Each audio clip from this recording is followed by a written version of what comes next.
A lot of things to talk about. We have a very important election cycle.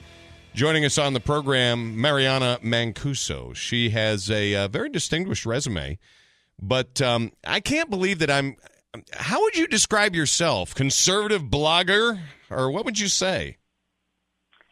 You know, I would say that I'm a conservative pushing the message to reach the youth vote. Reach the youth vote. If I had you sit down with Reince Priebus, what would you say to him?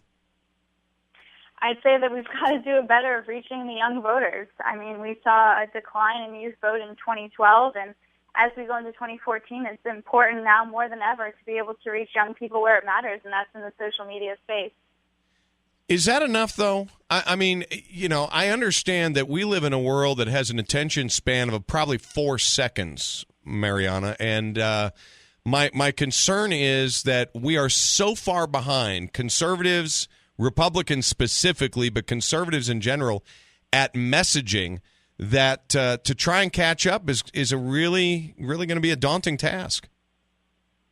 You know, I think it is, but I also think that with, you know, a bunch of other social media people such as myself in the conservative space coming up, and we've been on this track for a while now. I got my start right after the 2008 election, and I've been, you know, a huge proponent of messaging and social media for the Republican Party for a very long time. I think that we can get it done. I think in 2012 we saw a really great social media game with Mitt Romney. We saw a great social media game for Connie Mack in his U.S. Senate bid. So we're slowly getting there, and I think that the off year that we had last year gave us a lot of time to really kind of get ready for that in 2014 as we lead into 2016. You know, you mentioned Connie Mack, and I don't want to put you in a tough spot, Mariana, but I got to tell you, that was one of the most disappointing campaigns I've ever seen in my life. And part of the problem I think we have is we got really crummy candidates. And no disrespect, but Connie blew it when he took the hard line on not being willing to debate, and then all of a sudden he gets in the general election and he's begging for a debate, and it just didn't work that way. I think I said this to you last time I was on your program, and I'll say it again. If Connie's campaign had been one based in the social media space, which I was at the forefront of, we would have won that election hands down. I think he was an excellent candidate, and I think that, you know, we were more than ready to take on Bill Nelson in more than one debate, and unfortunately our opponent was not willing to do that. Yeah, but how can he even cry and complain about that when he was unwilling to debate his competitor in the primary? See, that's my problem here, Mariana, and I feel like from the national party on down to the state party, the people that are running these things, they don't get it. You know, people like me decide the elections. We decide them because I'm a voter out there, and I want to hear the exchange of ideas. I don't want to hear the resume. I want to hear the exchange of ideas. And it just seems so remarkably shallow for Connie to run out there and not be willing to debate anybody in the primaries as if it was beneath him, but then to cry about it when Bill Nelson wouldn't debate him. Well, you know, Preston, I think we're going to have to agree to disagree on this one. How can you disagree with me? I'm right. No, I mean, I'm factually right, Mariana. He refused to debate in the primaries, which gave him – he had every ample – there were some policy positions Connie Mack had that I thought were very winnable. But he never got out there to win the baseline voter, and so there was no compelling reason for a bunch of people to get out there and vote. And as you know, we had a bunch of conservatives that sat out that election. We did, and they also were not just sitting out because of Congressman Mack as a candidate in the U.S. Senate race. They were sitting out because they were confused. We have voter suppression, which we saw from the DNCC, and now here we are in 2014 trying to do everything we can to reach conservative voters, especially the youth vote, because they vote. The problem is, as I've said, is we're not reaching them where they are, which is in the social media space. So how do you win the argument there when it's such a limited span of attention? Because I've long believed that one of the problems that the GOP has is they're trying to win elections instead of hearts and minds. You know, I think a lot of people would argue that on both sides of the aisle, that everybody is just trying to win an election. I think that the way that we're going to reach the youth vote, like I said, in the social space is going to be having messaging that they can basically relate to. That's the biggest thing. We saw in 2012, we saw that President Obama took his message into Tumblr, Facebook, Twitter. I mean, he infiltrated the social media space And I think that Republicans are going to have to do the same. They have to bring their messaging to where it is, and they have to make sure that the messaging is relevant enough that the youth vote actually care and they want to get out and make a difference. I want to challenge you to give me a specific strategy that you would employ, and how would you employ it to do just that? Well, the thing is, as you've mentioned, that the public has a very short attention span. I like to say that they have the attention span of a goldfish. And I think one of the best ways that we're going to do this is by using very short, quick bursts of messaging. We saw this with Barack Obama in 2008. He used the word hope. He used the word change. And those were two words that people could relate to, and they could actually take that message and make it mean whatever they thought it meant.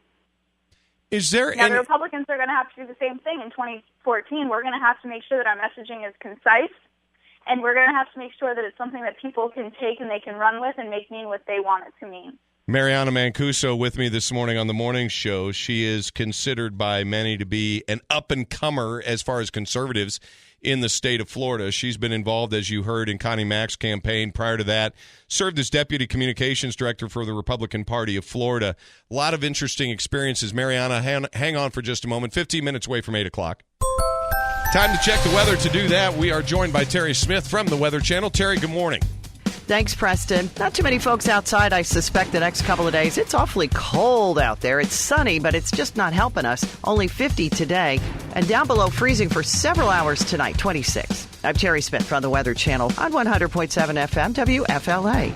Anna Mancuso, my guest. Anna, the numbers say that Republicans are fleeing the party, Democrats are fleeing the party, and independent ranks are growing very, very large. Does that change the political calculus here for 2014?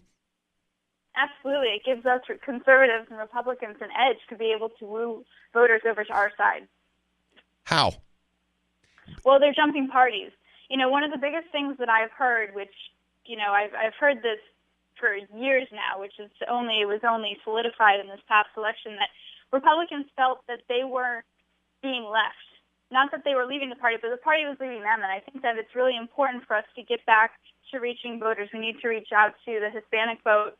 We need to reach out to the women voters as well as the youth vote. I mean, those are three main electorates that need to be targeted and need to be brought back into what it means to be conservative and get America back on track.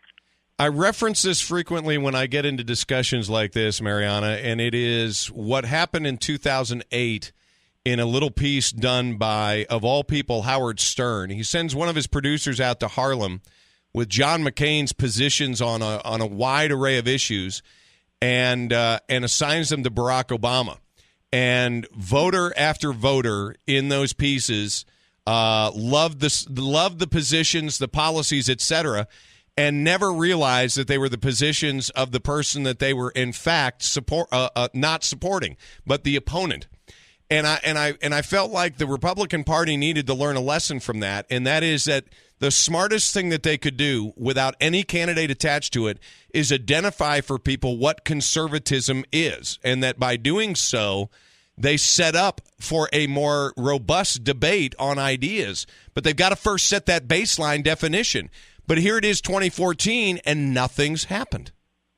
Absolutely. I completely agree with you 100%. We need to get the messaging out, and we need to make sure that people can understand it. Right. I mean, let's face it, as a conservative, I'm about freedom and I'm about liberty. I'm not about a nanny state, and that's what we've seen since Barack Obama has continued to stay in the White House. Mm-hmm.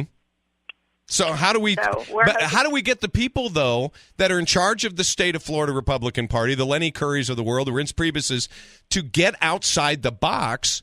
And because, sadly, they are the guys in charge, and it just doesn't seem like the people in charge get it yet.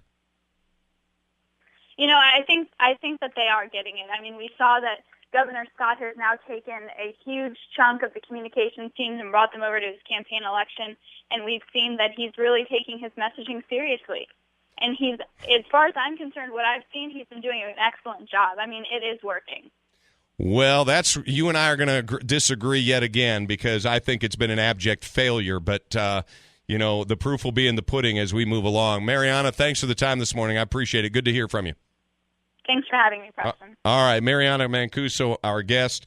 And I shared with her a few comments last night via email on where I think the governor's made a huge, massive mistake in appointing certain people to certain positions. But we'll just see how that shakes out. 30 degrees outside. It's plenty cold. It's the morning show with Preston Scott on 100.7 FM WFLA.